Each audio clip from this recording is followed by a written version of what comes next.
Hello friends and welcome back for another episode of Indie Impressions. My name is Nick and today we're going to be checking out Pac-Man Zero Gravity. This is just Pac-Man with physics applied to it. It's very strange and I figured it'd be worth showing you guys because I'm into finding strange remixes of things that I prior knew in different contexts and all of that good stuff. So yeah, this is, like I said, just going to be a game of Pac-Man, and all of the stuff in it isn't really held down anymore, so let's see what that looks like, shall we? Alright, I mean, that's what that is. Basically, we're just flying around like we're in space, and everything's just going to pile up in various corners and compartments. The ghosts don't seem to have much chase left in them, unfortunately. Well, for them. Fortunately for me, I suppose. They kind of just bobble around a little bit like Metroids, only more aimlessly, I suppose. And if I were to pick up one of these power pills, well, you know what this usually does, right? It basically makes it so I can fight the ghosts and just eat them up and everything's all good. Well, it does something a little bit differently here if I can pry my way down into this one that's trapped under this floorboard. Oh god, it's the gravity well. Alright, so basically it just grabs every object in the entire spot and just pulls it all down into one corner. It's kind of hilarious, and also, I guess, kind of necessary, because so often the objects that I'm after here get kind of trapped under stuff, so, you know, with the help of those, it might actually give me the ability to get into those cubby holes and see about maybe actually clearing this level, which I've never actually done, despite having played this for a few minutes.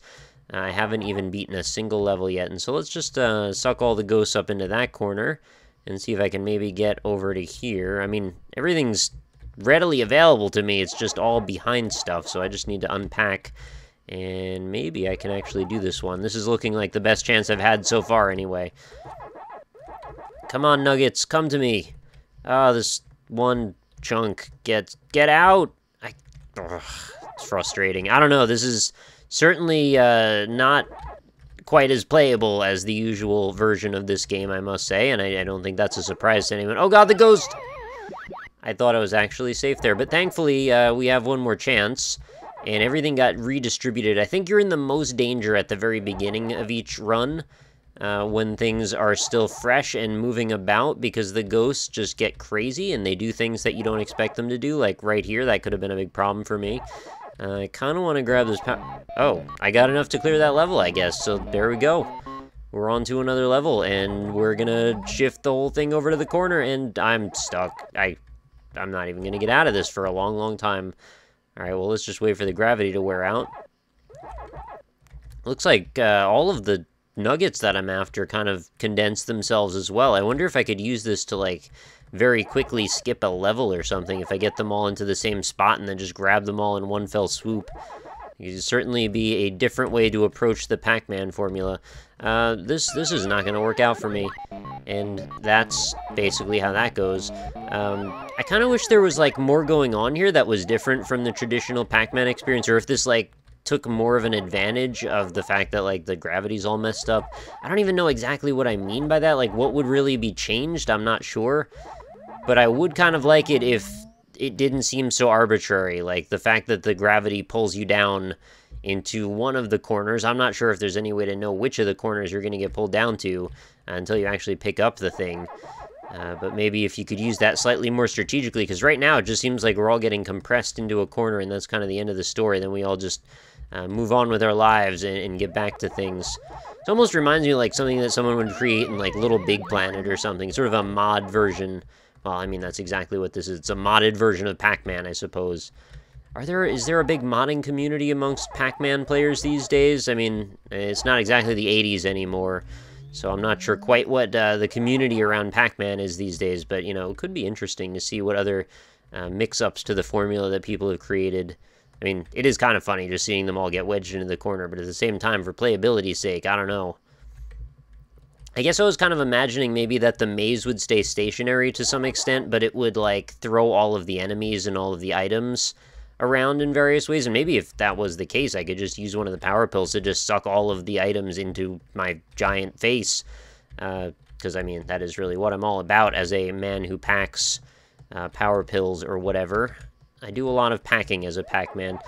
It's such a strange concept, too, right? Like, the whole idea behind Pac-Man is just, like, a circle with a pie shape cut out of it, and it eats things, and, you know, best-selling franchise. Things have come quite a way in video games, haven't they? And some concepts don't necessarily mesh all that well together, I suppose. I kind of feel like there's not a lot to say about this that hasn't already just been seen. Like, it just kind of is self-explanatory what's going on here. I wanted to kind of theory craft the idea of, like, all the different ways that altering gravity might modify gameplay, but in this case, I think it's going to be aimless pretty much no matter how you split it. Regardless, though, I just figured this would be kind of a fun little experiment to check out, and I do definitely like finding things that reimagine, you know, old games and just look at them in a different light, because sometimes you never know where that might take us. There are often times... Oh, that was a death trap if I've ever seen one. There's things that can take us in a whole variety of different directions. Perhaps Zero Gravity and Pac-Man weren't the match made in heaven that I was hoping they would be, but, you know, it does at least let us look at it slightly differently. Also, I love the the C on the Pac-Man logo. That's, you know, there's little kind of twinges to make it so it's not necessarily quite as obviously the logo, and it kind of looks like he's got, like, sad old man wrinkle lines around his mouth, and I find that quite entertaining for some reason. Anyway, that's Pac-Man Zero Gravity. If you want to give it a download, you can feel free. There is a link that will be in the description. Let me know what you think about this particular experience, or if you have any suggestions about what could be done with this formula to make it slightly more interesting or to iterate upon what's already here.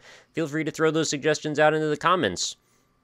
And if you enjoyed the video, feel free to leave a like. That helps me out a whole bunch so more people can continue to find out about, you know, interesting, original, and unique indie games. This is maybe a little less on the indie game spectrum. This is more just like a strange side experiment that I wanted to take a look at. But, you know, I don't think it's that big of a departure that it seems like it's worth meriting starting a new series or anything for it. I think this still can kind of nestle its way in. You know, it's indie.